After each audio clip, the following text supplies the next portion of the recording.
কল্পনা করুন, এতক্ষণে নিশ্চয় প্রশ্ন জেগেছে, কেন এই একটি গরু নিয়ে এত আয়োজন?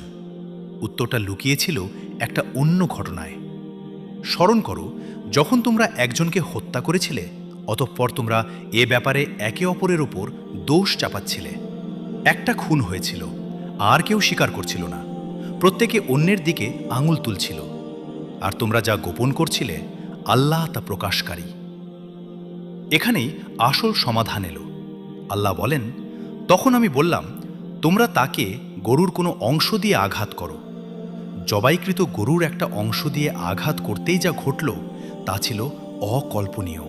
এভাবে আল্লাহ মৃতকে জীবন দান করেন আর তোমাদেরকে তার নিদর্শন দেখিয়ে থাকেন, যাতে তোমরা জ্ঞান লাভ করতে পারো।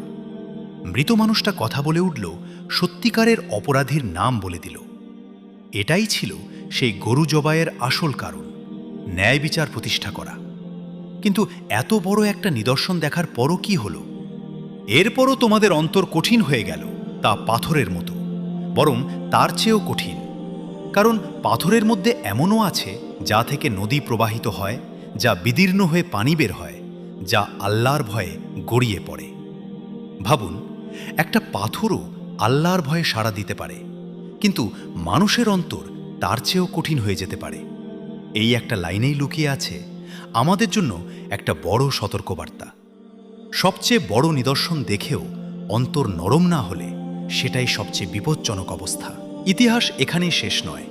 এরপর আসবে তাদের আরও কিছু বিশ্বাসঘাতকতার কথা, যেখানে প্রশ্ন উঠবে তারা আসলে কতটা বিশ্বাসী ছিল। সেই গল্প আসছে পরের পর্বে।